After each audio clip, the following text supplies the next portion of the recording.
Welcome back to another episode of Say What Needs to Be Said. I'm your host, Asante, Mr. Pick Six Samuel. I'm your two-time Super Bowl champion. I'm your Pro Bowler. I'm your all-pro record-breaking cornerback and the last cornerback to intercept 50 interceptions during the 16-game season era. Thursday Night Vibes, how y'all doing out there, man? Y'all talk to us. You know we talk back.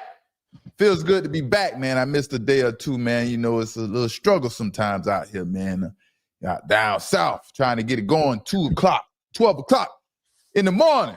How y'all doing, man? Thursday Night Vibes, man. We doing good. Let me bring on my co-host for the night, man. 2-3, Drees.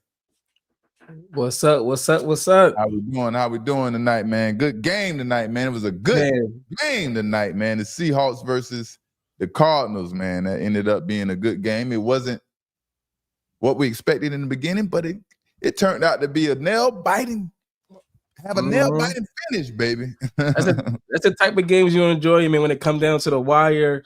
And I honestly thought it was going to go to overtime. I think it's going to drive down to the end and get those points, but it was definitely made it entertaining. Yeah, I really didn't think so myself, man, and believe in Kyler Murray to get it done, but he stepped up at the end of the game, man, like a champion is supposed to. And you know, for all he knows, they're supposed to win the game. Defense didn't do their part, you know. He did his part. You know? But at the same time, the Cardinals 2-1 record coming into this game tonight would have fooled you if you didn't realize who they beat and who they played against. I'm like, man, I'm watching the Cardinals the first half. And I'm like, y'all are 2-1. Let me remember who y'all played before this game tonight, or the day, or the night, right? Right. And of course, it was the two worst teams in the NFL, pretty much, the Panthers and the Saints. Man, you know, they're 2-1 from beating the Panthers and the Saints. Two teams that are horrible, but they barely beat these teams, and they ain't worth a damn, you know what I mean? But don't get it twisted, though, man. The Seahawks got a mean defense. That Seahawks defense is a mean defense. And what's so special about that defense, they don't have to use extra players to get the pressure on the offense, you know? They don't have to send extra players and make the defensive back feel vulnerable by bringing extra players. They're just bringing a simple 4-man pass rush. And when they want to bring 5 and 6 players, man, they turned up. Turned up. Man, I enjoyed this game because I don't get a chance to see a lot of Seahawks play because they play all the way over there on the West Coast. So I got to actually sit down and see the Seahawks play, and it opened up my eyes to the Seahawks. I'm like, oh, they could contend for that because I automatically put the Rams as winning that division. And I was like, oh no, Rams gonna have some competition playing against those Seahawks. The Seahawks, I like that team right there. Man, they've been playing good defense since the Legion of Boom, man. They I don't know what it is. It's like Pittsburgh, Seahawks. It's a few teams that always have a good defense. Somehow, some way, it's not the same players, it's not the same coordinator. Somehow, some way, the I don't know if it's the just it's the water out there, man. The water in the team, I don't know. In Philly is another team. You know, always had a good defense. It's just part of the atmosphere, I guess. In in these cities, didn't matter who the defensive coordinator was or is. These defenses, they always show up and have a good defense.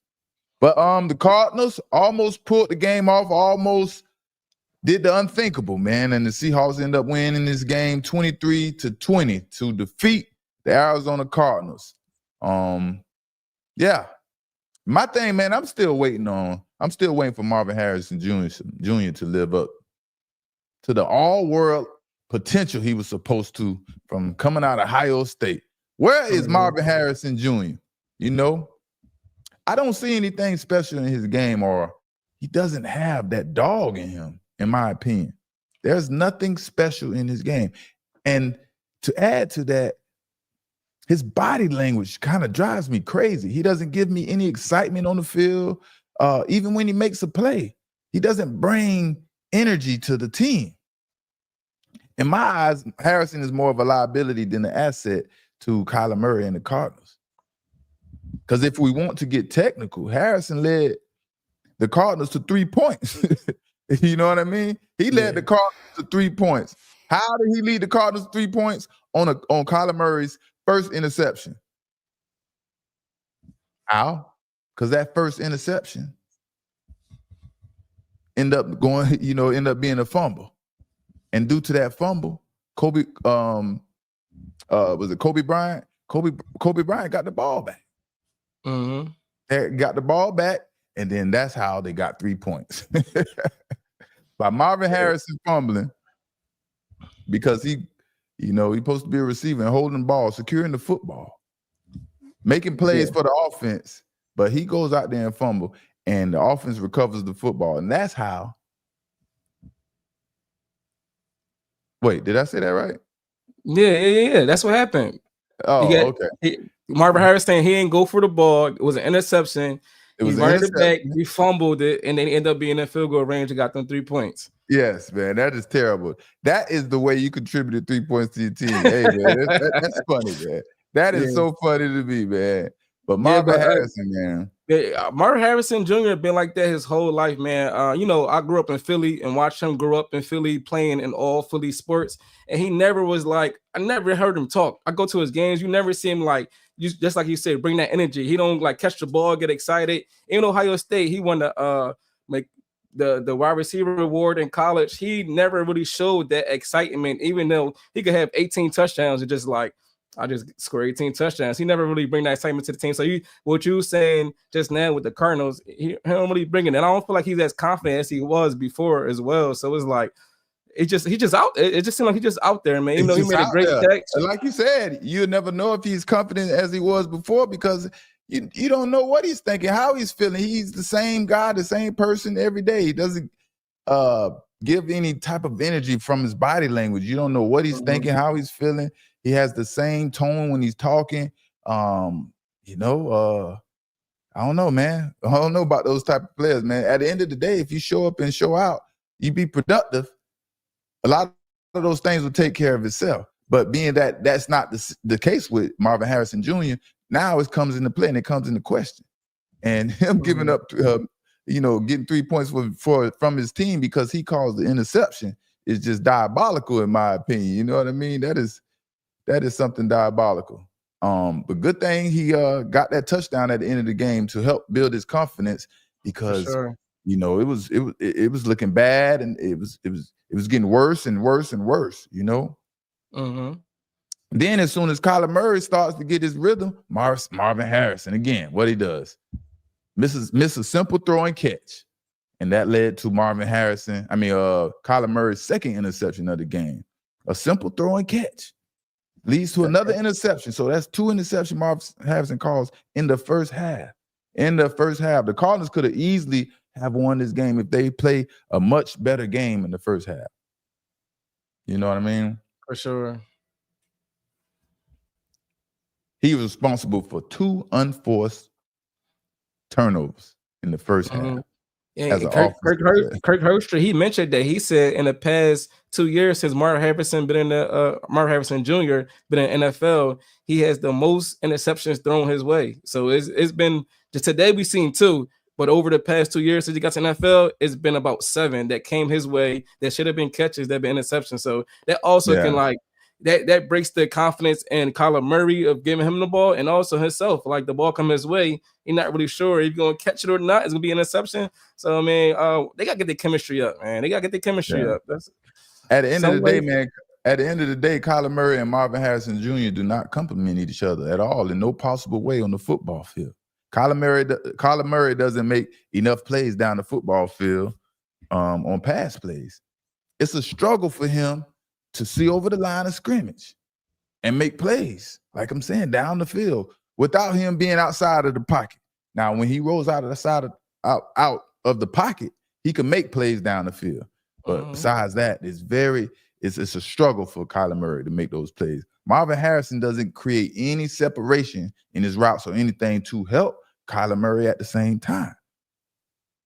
Even on his touchdown, even on Marvin Harrison touchdown. Witherspoon had perfect coverage. Witherspoon, I think that was the coverage he had. Perfect coverage when Harrison ran his route. Again, not creating no separation. So he had to make like a jump ball type of catch.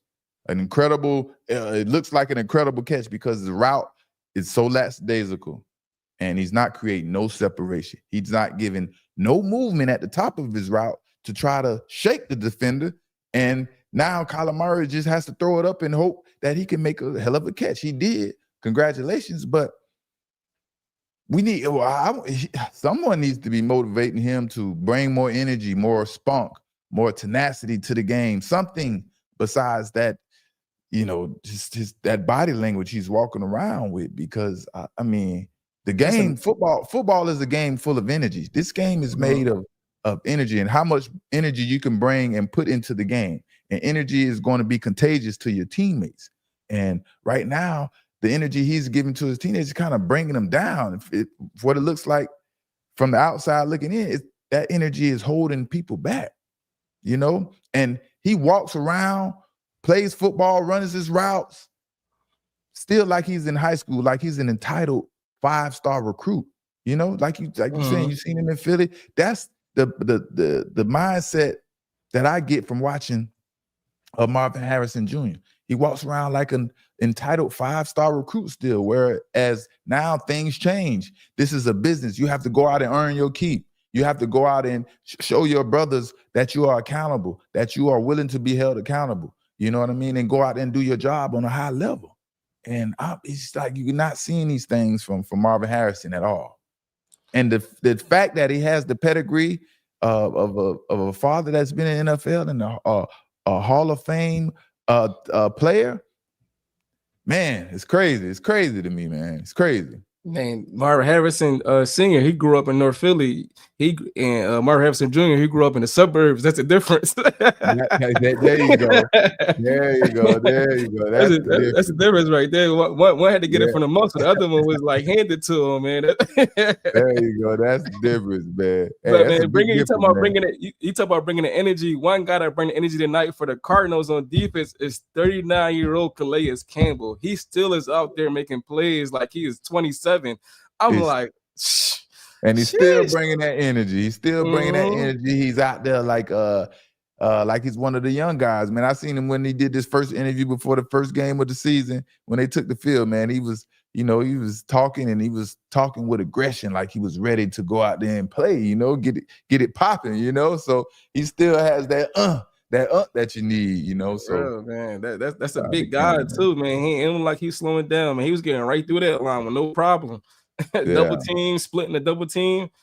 Yeah. And then, man, Minnesota Vikings got to be out of their mind to let Sam Darnold walk the way they did, man. They let a proven quarterback go in hopes that this rookie, J.J. McCarthy, work out. And I'm telling you, Minnesota will regret that decision to let Sam Darnold walk for a very long time. As we can see already, J.J. McCarthy is not even starting, supposedly. I think that's reported. He's on the injured reserve or something. He's not even starting right now for the Minnesota Vikings after 3 games. After 3 games. And Sam Darnold had the city and, the city of Minnesota on fire. For sure. City of Minneapolis. I'm sorry, city of Minneapolis. I didn't realize Sam Darnold's only 28. I was thinking he's a little bit older. He's still 28. Young. He was the number third. He was the 3rd pick of the NFL draft. Man, he ended up going to the Panthers. You know what happens? You go to the Panthers. That's like the death row, right? That's like the death row of the NFL, right there. Your career is going down. You have to get drafted to the Panthers. It's nothing you can do about it. It's like you was talking about those teams on those defenses that has that I keep forgetting the damn word, that legacy of having a good a defense, on their team. The Panthers has a legacy of being horrible. Until back in 2003 when they made it to the Super Bowl, when they first got into the NFL, they was good and stuff like that then. It was pretty good then. But now, man, it went from sugar to straight crap. You know what I mean? Sugar to crap. That's the new term. Sugar to crap, baby. You know, man, I seen last year, man. They had tickets for $5 going to the Panthers game. They were trying to pay people to come to the Panthers game. yeah, man. Pay people to come to the Panthers game. That's how I get, man. You get desperate out there, and your team is horrible as heck. You got to do whatever you got to do to sell tickets and fill them seats up.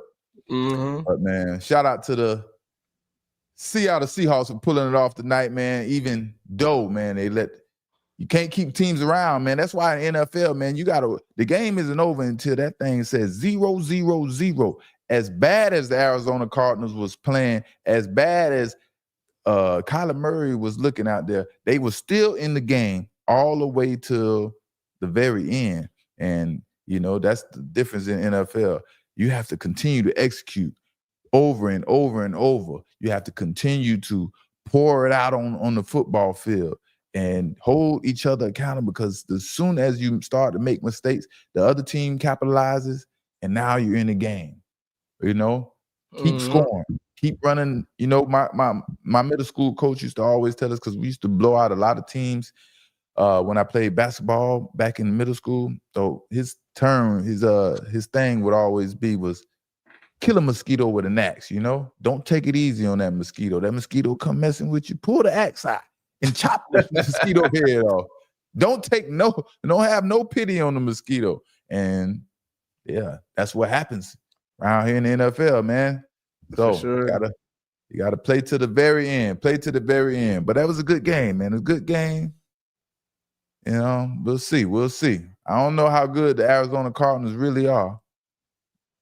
But how you feel overall about the Seahawks, man? That division with the 49ers and the Rams, and of course the Cardinals, man. They got a chance to win that division over there. I mean, it's obviously they do have a chance. It's going to be a little difficult with the 49ers, as it always is. The 49ers has ran that division for the past couple 3-4 years or something like that, with the Rams as well. But it's gonna be a little different this year. They got Sam Darnold. That defense is, I don't know how good they really are, but they playing some fast.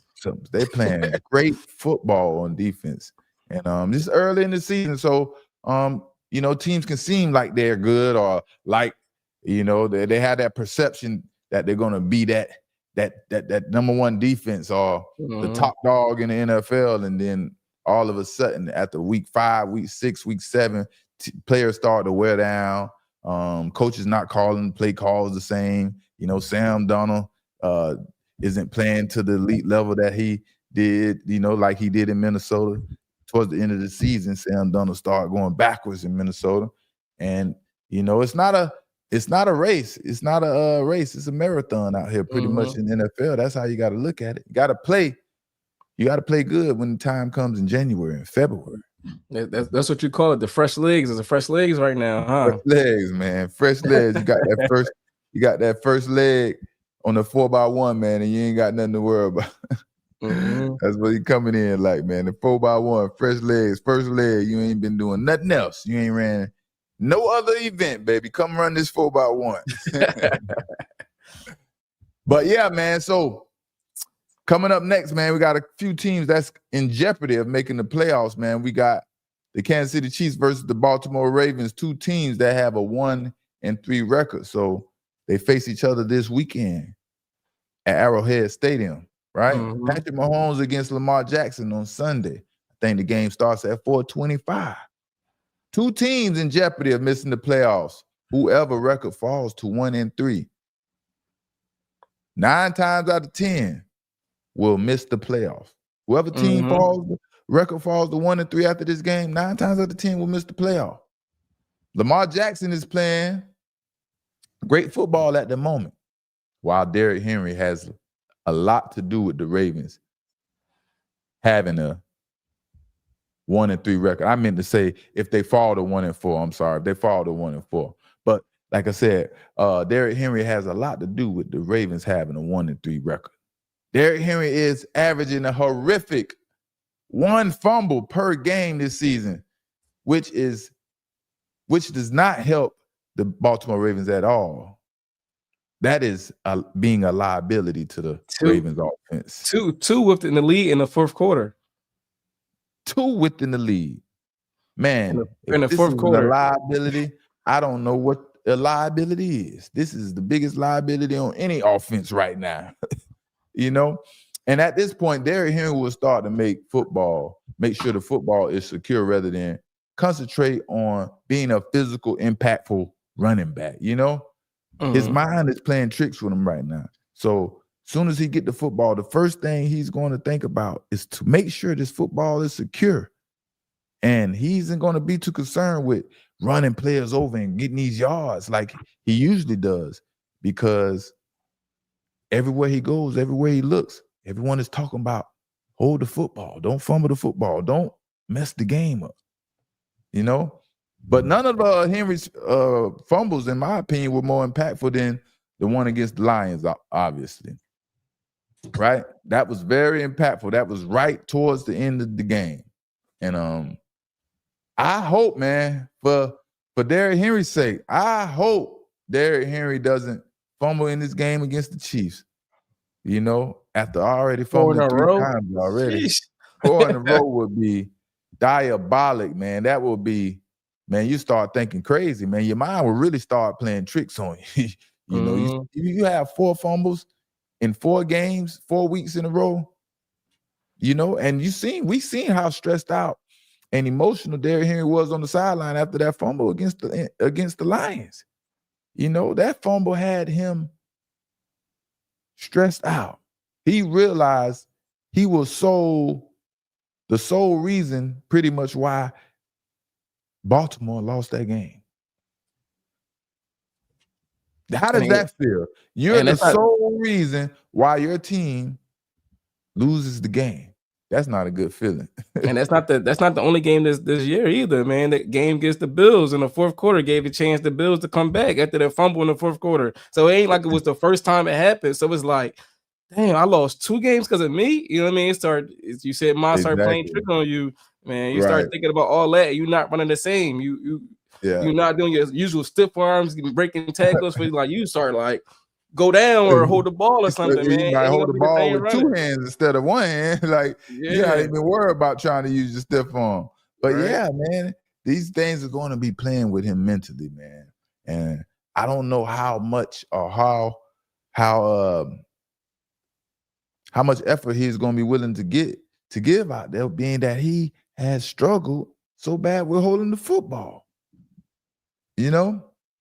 But I don't know, man. I don't see him going to be going out there trying to fight for any extra yardage right now. At least in the first half, in the first quarter stuff, he's going to be very timid. The hole might be wide open, and he might run to the hole and kind of slow down a little bit, to be a little timid because he's got so many things going on in his mind. But you know what? You know, if Derrick Henry rushes for over 100 yards and doesn't fumble in this game against the Chiefs, that would be a big disappointment for the Kansas City Chiefs defense. Playing against a player who touches the football consistently, like Derrick Henry, that is vulnerable. That defense should be focused on getting the ball out of Derrick Henry's hands all week. That should be the emphasis on defense all week. Get the ball. And that's what I'm telling you, from the offensive coordinator, a wide receiver coach to the defense, everyone is instructing players, attack the football, attack Derrick Henry with the football. Because this is a point. This is one of the keys to victory. We see a vulnerable player over there. Let's go attack the football. The Chiefs defense, the Chiefs defense doesn't want to be the first team this season that didn't make Derrick Henry fumble. You understand what I'm saying? If he fumbled 3 times in a row against 3 different teams, we gotta do the same. We don't want to be the first defense that couldn't make Derrick Henry fumble. You know? Or at the same time, we don't want to be the team that Derrick Henry gains his confidence back on. So we're going to go. The pressure's on us more than anything else. The pressure is on the defense to not let Derrick Henry get back on track against us, which is the Kansas City Chiefs. Right. Right. And this a big game for both teams, man. Both on 1-2. One of them gonna end up 1-3. And who like need this win more? Is it the Ravens or the Chiefs? I think really, man, at the end of the day, I think the Ravens is going to need this win more than anyone. The Ravens, what they're dealing with the Derrick Henry situation, Lamar Jackson not winning the Super Bowl, Jim Harbaugh blowing leads left and right for the past 10 years or so, however long he's been. I think he's given up the most leads as a head coach for the past, I don't know how many years, but he has a bad track record of that. So in my eyes, the Ravens, this is a must win for the Ravens, and the Ravens cannot miss the playoffs. It will be detrimental for the Baltimore Ravens to miss the playoffs. And if the Baltimore Ravens doesn't have a good season and miss the playoffs, I think this will be the start of a new Ravens team, starting to rebuild. Derrick Henry probably won't be a part of the team anymore.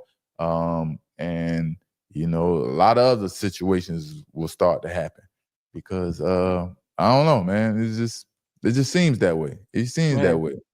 I disagree with you, man. I think the Chiefs need this win more because I feel like the Chiefs have a tougher schedule. They have a tougher division for them to make the playoffs. Like who's in the division with the Ravens? It's the Steelers, it's the Browns, and it's the Bengals. The Browns and the Bengals. But surprisingly, the Bengals is number one in the division. Then you got Aaron Rodgers in Pittsburgh coming in at number 2, and then you got the Ravens. So I mean, I'm looking at it like a Baltimore Ravens and Lamar Jackson. You have to at least be ahead of the Bengals in the division at the end of the day.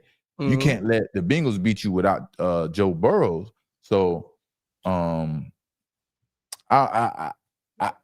not saying who will win and who will place better in the division, but I just think Lamar Jackson, this is a must win for Lamar Jackson, and Lamar Jackson must make it to the playoffs and try to make it to the Super Bowl. Yeah, for his legacy, man. For his legacy, for sure. Yeah, I see people talk about your take on the Chiefs not making the playoffs, and they say it was a hot take. I'm like, if you look at reality right now, go down the Chiefs record. I mean, go down their record right now, and also the schedule that's coming up. The Chiefs has a hard schedule coming up, so it's like a good chance if they lose this Sunday that they really got to fight to make the playoffs. They got to go on a run. They got to go at least like 4 or 5 straight for them to get back in playoff contention, honestly. And they playing a bunch of tough teams. When people not used to seeing certain situations or things haven't came to fruition as of yet, like Patrick Mahomes, he's been to the playoffs every year he's been in the NFL, so it sounds kind of weird and not natural for Patrick Mahomes to miss the playoffs, but I'm just telling what I see and going by what my eyes tell me. I see Patrick Mahomes making a strong push, the second half of the season. But right now, things aren't going as planned or as well as they would like it. And all good things must come to an end. And it's a possibility that he misses the playoff. If he doesn't beat the Ravens this week, y'all still telling me that would be a hot take, and Patrick Mahomes is going to the playoffs with the way the Los Angeles Chargers is playing, and the same way with the Denver Broncos. Bo Nix, we're not talking about Bo Nix. We're talking about the defense. Bo Nix, I don't believe it. We're talking about the defense. You know what I mean? Yeah, man. So, but for Derrick Henry, man, Derrick Henry has gone all week through a week of nothing but negative attention coming his way.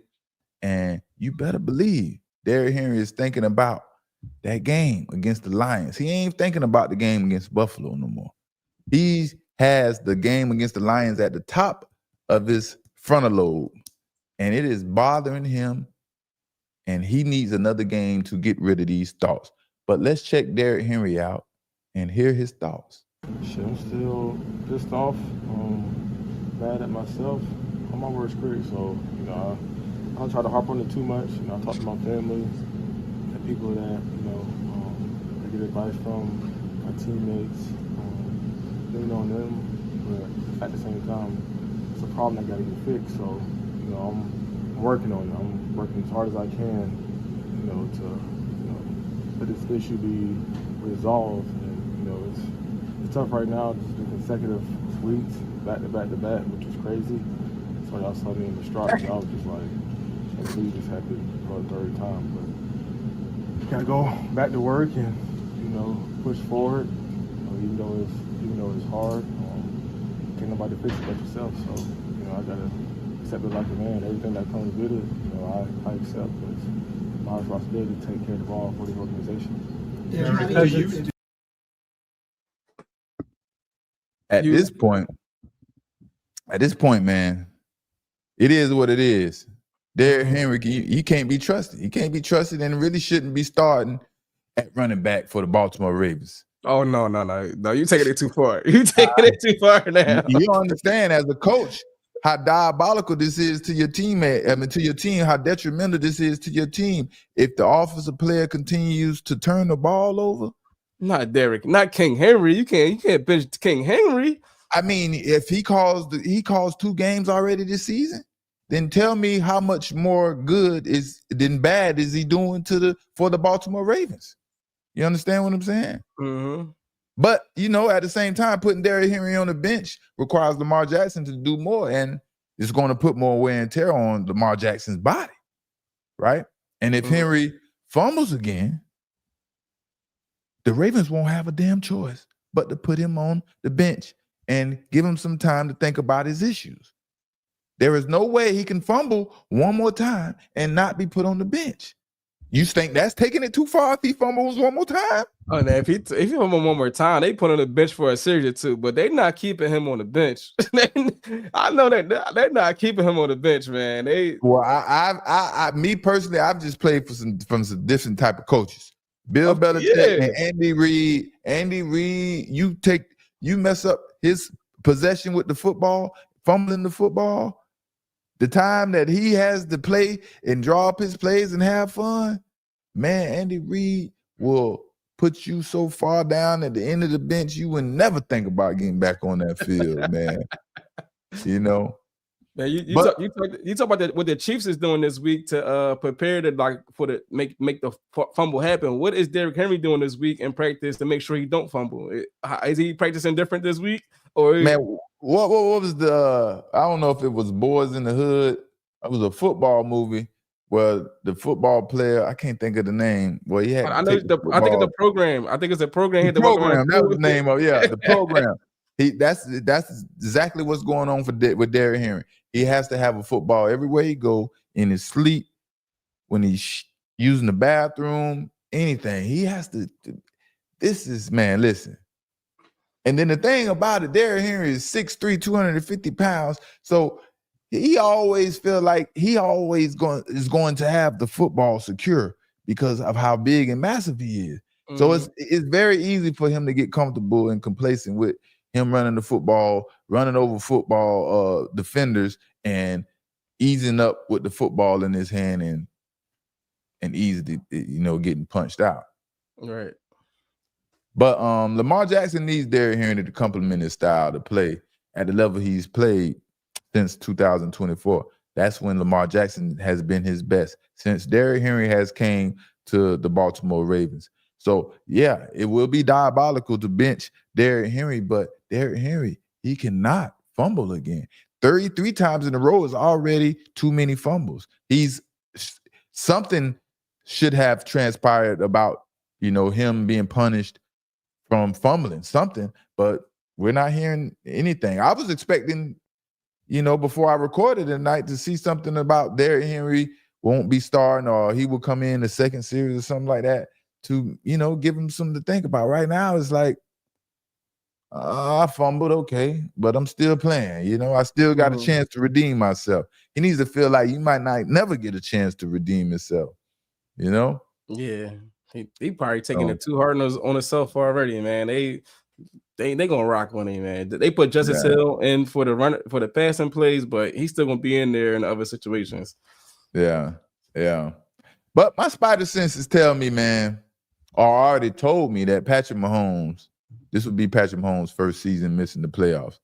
And you called it first. I called it first, man. When you first said it, I kind of like thought you was crazy, but you look at it, they can start off 1-3 right now, and with a tough schedule coming up. So it's possible. And the teams in that division are getting tougher, more skilled, and that the teams are just getting better. And the Kansas City Chiefs are not getting better. They kind of digressing a little bit. So when you look at the whole scope of the schedule, plus the teams in that division, hey, it's about that time. And then you look at the way that Patrick Mahomes is playing. It's a perfect time that they don't make the playoffs, right? They can't really run the ball either. I mean, the best thing for them right now is the defense. The defense keeping them in games, but the offense is like struggling right now. Yeah, this is the first time Mahomes in Patrick Mahomes' career that he's been in this position, right? Starting off 1-3. This is first time, right? Mm-hmm. You know, and if I'm looking at both divisions, I'm going to say the Chiefs will miss the playoffs. Like I said, I'm going with the Chiefs going to miss the playoffs. They could possibly both miss the playoffs. You know, the Ravens and the Chiefs, both teams can possibly miss the playoffs. But I'm going to bet with the Chiefs missing the playoffs before the Ravens. Now, the Ravens had some unfortunate situations and circumstances that all had to do with Derrick Henry, but you know, they're playing better football. They're playing better football. Defense is a little suspect. They're not keeping that tradition up, you know, that they usually have as the Baltimore Ravens. That's the word I was looking for. I said legacy and it's tradition. The tradition. All these teams have this tradition of having a good defense, you know, Pittsburgh, the Ravens, you know, Philly, things like that. So, yeah. I don't see, man. I don't see. We'll see if the Chiefs can prove me wrong, but I don't think this is the year for the Chiefs. Patrick Mahomes, man, he's doing some things that is totally out of character, totally doesn't look like Patrick Mahomes in my eyes, you know. So they saying the quarterback play is down around the NFL, and some quarterbacks actually they think they could do a better job with some of the quarterbacks that starting. Right, and that young man is waiting for opportunity, man, along with some other players. But he feels like, man, he sees what we see. He sees the quarterback play looks very average, and some teams look like they are below average. And as we're talking about it, man, we're talking about Jaxson Dart, man. Jaxson Dart is the man up in New York. The future is now for Jaxson Dart, you know. Sure. And Brian Daboll, the head coach of the New York Giants, finally seen enough of Russell Wilson. Everybody's seen enough of Russell Wilson. I've seen enough of Russell Wilson since he's left the Seattle Seahawks. I've been tired of Russell Wilson, watching him and say all these beautiful things and act like he's ready to ride. Let's ride. Let's ride. All these crazy out of character issues that he's going through. You know what I mean? I've seen enough of Russell Wilson. You know what I mean? So bring on in Jaxson Dart, the person they drafted in the first round to take over for the New York Giants. Now, Jaxson Dart will start against the Los Angeles Chargers and pretty much for the rest of the season, per Brian Daboll, right? And if Dart can somehow get a victory against against the Chargers, he will shock a lot of people in the NFL community. And a lot of people will start to vouch for him. And, you know, it's going to be a hard task, but we'll see. Anything is possible, you know. But after that Chargers game, after the Chargers game, the Giants play against the Saints, you know, which should be easier, a much lighter competition for Dart, you know, as a challenge. So my thing is this the right decision to put Jaxson Dart in this fire against the Los Angeles Chargers and Micah Parsons with that pass rush? Or should he have waited until the next game when they're playing, you know, the Saints who doesn't play as aggressive on defense and don't get after the quarterback? What do y'all think about that? What do y'all think? I definitely think he should start against the Saints, man. You don't want to break his confidence already against that Chargers defense, because that Chargers defense fly around and they gonna get after him, man. They gonna show him this is the NFL. This ain't college no more. You know what I mean? So I feel like the Saints is like the Saints is just Saints. They not really doing much on defense, offense, or nothing like that. I feel like that would have built his confidence on to compete for the rest of the season. But I mean, he going throwing out there, so make it work. It's going to build his confidence even more. So you know what I mean? Yeah. Hey, put him out there, man. I'm always advocating for throwing them rookies out there, man. Put them in the fire. You got it or you don't. There's no way around it. I never seen holding the player back making it that makes them better. There's no proof. There's no factual proof that holding that player back made that player better. So put him in the fire, throw him out there. You will see signs of if that player has something to him, or you'll see that player just doesn't have what he, doesn't have it. Just like I can see that J.J. McCarthy really doesn't have it. Still some other players, But at the end of the day, too, Brian Daboll, the head coach, his future with the Giants depends on this Jaxson Dart's success, because he drafted him. And Brian Daboll drafted Daniel Jones as a top 5 pick that didn't pan out. So, Brian Daboll has been running through numerous quarterbacks since he's taken the head coaching job. So this has to pan out for him. And if it doesn't pan out, Brian Daboll may no longer be a head coach in the NFL. Man, That's the way it is. Especially with Malik Neighbors last year saying like it's not the quarterback, and then you see Daniel Jones go over to Indiana and he's out there 3-0, put the ball one time in 3 games. It's like Malik Neighbors said it wasn't the quarterback, and now he over there doing his thing. So I mean, there's definitely a lot of pressure on Daboll to make this work. They 0-3 right now. They gotta make. They need that splash. So Jaxson Dart gotta be that splash to come in there and change the media, change everything around for the New York Giants, because New York Giants been going downhill since Saquon left. Since now Indiana Jones is what they calling him now. He got a new name over there, the Colts. Yeah. There's gotta be that splash right there for them, man. Yeah, but I know this is an exciting moment for Jaxson Dart, man. Anytime you are told you get to start your first start of the National Football League is a great feeling, right? But I sure would have loved to see Shedeur Sanders in his position getting ready to make his debut as a starter for the New York Giants.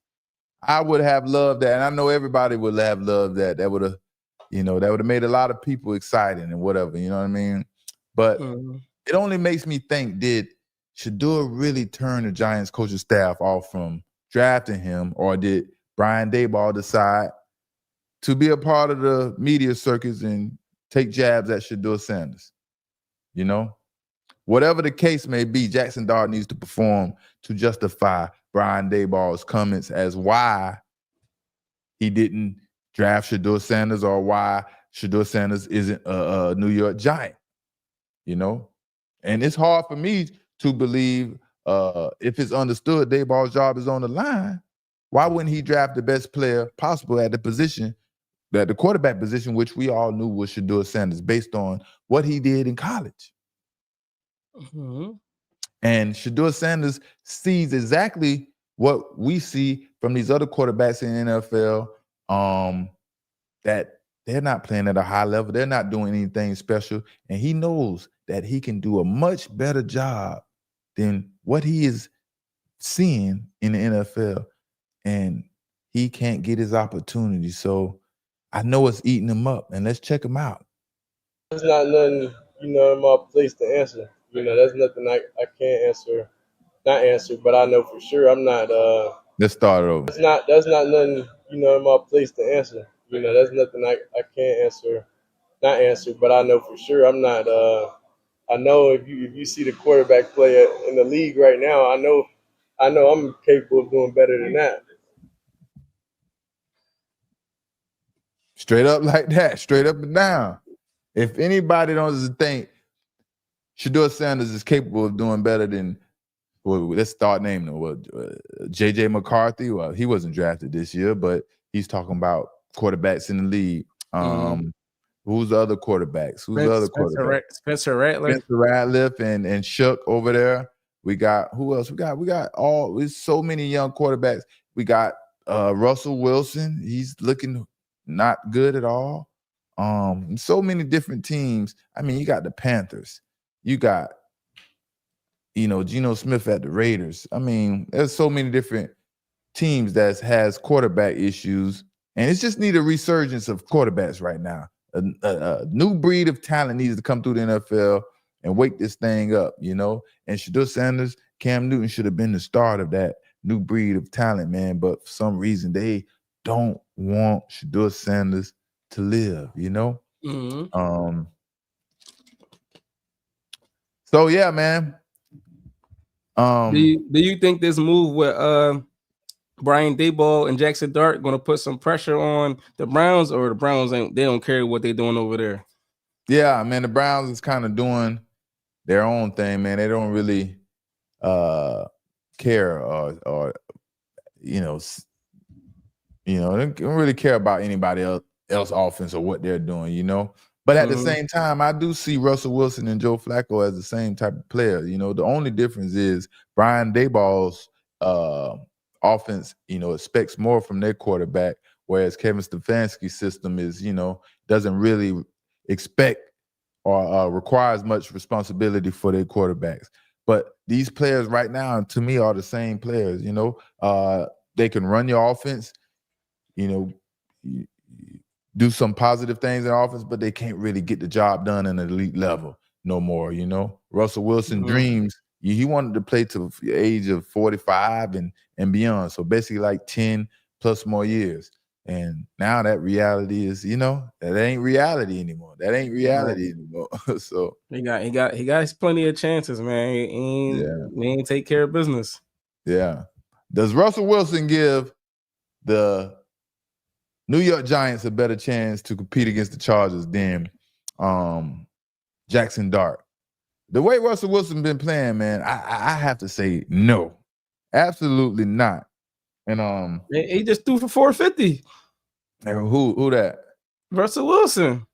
Man, 450. Y'all be looking at those passes in the fourth quarter with 5 minutes left, where everybody playing prevent defense and everything works. Man, I be looking at against the Cowboys the third quarter, unless the game is on the line and everyone is it's a competitive game, then the fourth quarter stats kind of matter, but other than that, you will see stats from the first quarter to third quarter, you'll see stats looking miserable. Now, fourth quarter, those stats done doubled just like that because of the nature of the game. Sometimes it's how I go, the nature of the game. But Brian Daboll had something to say about his quarterbacks and expectations. He understands what's on the line and what he has to deal with. So he's trying to cover all his corners. And he understands he done this before in Buffalo. And this is Brian Daboll. I say, I don't think any rookie quarterback is ever just ready to play, Daboll said. You put him in there because you think that he's done enough to show you that he can go out there and compete. He's done that every step of the way, and that's why I made the decision. Asked if Wilson would be the backup for the rest of the season, Daboll said he's going to be the backup. He's the backup quarterback. Asked if the team who grant the 36-year-old Super Bowl champion release, if he requested it like I did 10 months ago with Daniel Jones, lost a starting job, Daboll said he was not focused on that. Daboll, man, he's ready to make this change. Man, we were sure hoping it was Shedeur Sanders. We don't know why. It's not Shedeur Sanders. It's Jaxon Dart. It's Jaxon Dart. Shedeur Sanders' chance will eventually come. But like I said, man, I've always been advocating for putting those quarterbacks on the field and see what they can do, man. And now the time is now. And now he has to go out there and just prove that he belongs. And if he don't, Daboll and Jaxon Dart are gonna be the heck out of there. That's what's gonna happen at the end of the day, man. But he said, and then we take in the factor of Malik Neighbors, right? Malik Neighbors, one of the most dynamic receivers in the NFL right now. What does he need to reach his full potential? He needs an opportunity to build a relationship with a quarterback and and grow, right? He can probably be the next 2,000-yard receiver. And he's had over 5 to 6 different quarterbacks since he's been in the NFL. And he's only played, 2 seasons? Oh, a He's year and a half. Not even a half. Not even 2 years, 1.5, right? That's just a sucky situation for Malik Neighbors. And he, hopefully this is the quarterback he can build and grow with, and we're going to see how this thing pan out. Can Jaxson Dart handle that pressure from the Los Angeles Chargers? We'll see. We got hard code in the chat talking about the Chargers are fool's gold. A fool's gold. Yeah, I think I said Packers. I think I said Michael Parsons earlier.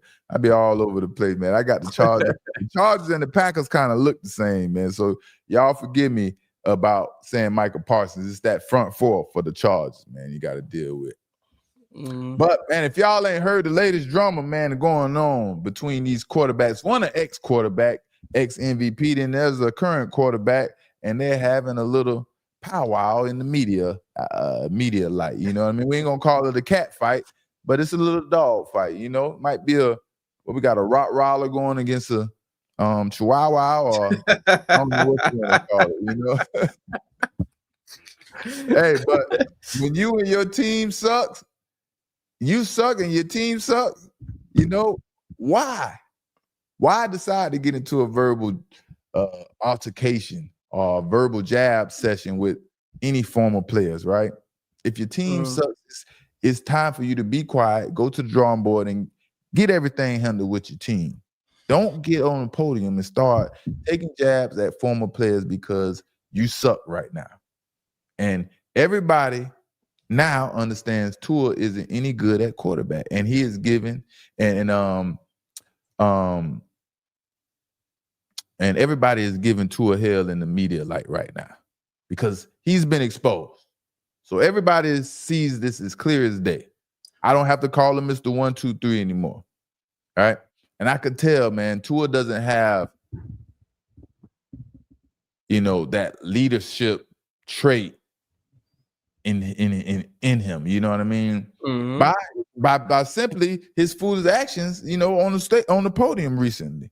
You can tell and see long before the day and long before this week that Tua Tagovailoa doesn't have those leadership type of traits that you need to be a quarterback in NFL, right? Now Tua decides that he's going to challenge anyone and everyone on the streets to come play the position quarterback because this is a difficult position for him to play right now. And that's what he's doing now? That's exactly what he's doing. And you think he could do better? Come try it out. come off the streets and try it out. But the point he is trying to make on the podium while he's talking about ex-players, I'm kind of confused. I really don't understand because it doesn't really make too much sense, right? But I guess this is Tua fighting back, feeling like he has a voice and it's time for him to speak up. Being that they're losing, he feel like it's time to speak up. And I guess Tua didn't like that Cam Newton, was criticizing him and telling the world that he doesn't like talkative Tua, And Tua is talking too much on the podium. But Tua has to understand there is only one way to shut people up in sports, and that's by winning and being productive at your position. That's the only way you're going to shut them up. That's the only way you're going to shut them up. Other than that, you're wasting the time Tua trying to shut people up by saying something you think is educational or it shuts them down or you fact checking or whatever. Nobody want to hear nothing about that. Everybody want to see that W, Don't talk about it, be about it. You got to be about it. And then at the same time, Tua Tagovailoa is talking to a MVP, an ex-MVP player at quarterback, telling him to come play the position, come from the streets and come play the position quarterback. He's talking to a former MVP player. This is why I'm lost. Like he didn't play the position at the highest level to win the MVP. Tua is lost, and the critics are starting to get to the I don't have no social media. He doesn't hear the outside noise, to the quarterback. And it's clear as day. This stuff is getting to him, and he's never been in this predicament in life. And now it's uncomfortable territory, and he has to deal with it. Let's listen to Tua. An interception, and he makes $53 million. You know what I mean? Because they do. They always say that. I heard Cam Newton say it the other night. Well, anybody can play quarterback in this league then. I mean, I want to see anybody on the streets come and play quarterback. I mean, Cam's doing his thing for sure, but I think it's easier to be able to hold a clicker and talk about it that way, or talk about what someone else is doing wrong when you're not going out and having to do the same as them, right? So I think it's easy to do that. I think anybody can do that. I don't think anybody can play quarterback. So. Do he know Cam Newton played quarterback? I don't think he knows. I'm so confused, and my mind is jogging me. Like I don't know what to think of that. All I can just like I'm looking at a little league football player argue with his friends about who's better, something like that, But this was the worst possible clapback I've seen in years from an athlete, probably my whole life, let alone this being a quarterback, the leader of the team. He must didn't know that was Cam Newton that played football. He must think that's a different Cam Newton. Cam Newton, man. Cam Newton is going to have a field day with Tua. He's going to have a field day with Tua. With Tua up here sounding like all his confidence is pretty much depleted. That's what it sounds like. Man. Cam is finna have fun. This is about to be a funny recap. A funny back and forth between Tua and Cam Newton. I don't know if Tua is going to respond after this. But why did Tua decide to turn his attention to Cam Newton instead of focus on his team and winning? Makes no sense. He could have simply just told the reporter, hey, man, I'm working on me and I'm doing what I need to do to get better. Are you telling me about someone else and what they said that really has nothing to do with me? And I'm not really concerned about what anyone else thinks. That's how you be a leader. You say things like that, things that stop people from attacking you and your team, and is showing yourself that showing everyone that you're going to be held accountable and you understand the flaws and things like that. Sounds like Tua wants to make a bunch of excuses. Tua and his head coach, Mike McDaniels, are the worst quarterback to head coach combination probably ever in the NFL history. I can't think of a worse quarterback combination than these two. They get on the podium and they sound exactly like each other. Like they prepare how they're going to sound foolish on that podium before they get on the podium with each other.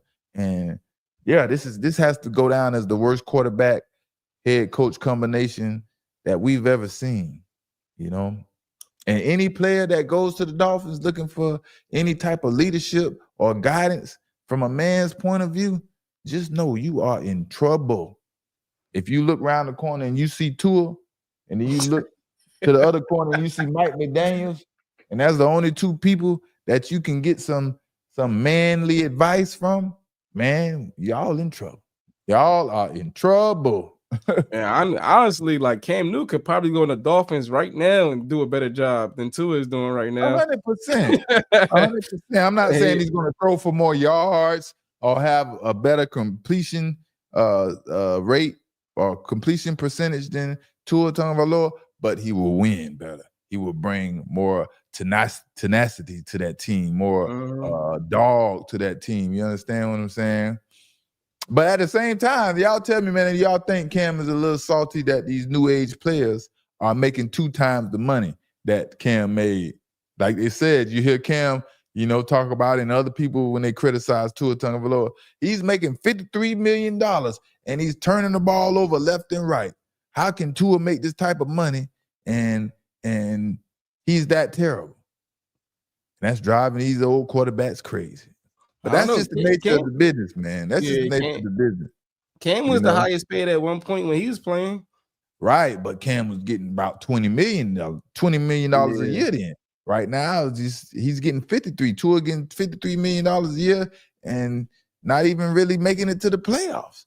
So Cam Newton, like I said, Cam Newton, myself, back in my era when I was a cornerback, I was the highest paid cornerback. But now cornerbacks are making $20+ million a year, two times the amount of money. Zero interceptions. Zero interceptions. So, at the end of the day, we look at this stuff like, wow, we had to work hard to get what we achieved and work hard to get compensated what we was compensated. Wow, now they just throwing that money left and right. But, people before us, man, these people before us that are upset about us getting paid because we was making more than them and there's nothing they can do about it. That's just nature of the business. And that's, the collective bargain agreement along with the salary cap is what determines who and how much teams can spend and how much players can get paid. So ain't too much we can do about that, Got to go out here and, do what you got to do. So shout out to the chat, man. I see y'all out here chat. That was a pretty good game tonight, West Coast game, man. Cam Newton and Tua Tagovailoa. Expect to hear something bright and early from Mr. Cam Newton when he. I can't wait to hear that. Yeah, it's going to be funny, man. It's going to be funny, and Mr. Cam Newton like to use his words very precisely, and he likes to put them words together and have fun with it. I'm sure he's gonna have fun with this because I damn sure would have fun with it. I would let it marinate for about 20 hours before I respond and make sure I say everything I need to say and hit every point to make sure he never ever think about clapping back at me. You know what I mean? So it's Thursday night vibes, man. Another day, man. We going down, man. We heading into what, week 4, week 5? So, man, let's see, man. Let's see, man. So, all right, man. It was cool. It was fun rocking out with y'all tonight, man. I'm gonna see y'all sometime this weekend. Just be ready, man. Have on your notifications, man. Hit the like button, man. Turn on your hit the subscribe button. Yes, and sir. Turn on your notifications, most of all, man. But I'm gonna see y'all next time. Hope y'all had a good time rocking out, man. I'm gonna see y'all next time. So I am Asante, Mr. Pick Six Samuel, and that's it's your boy 2-3 Drees. And we are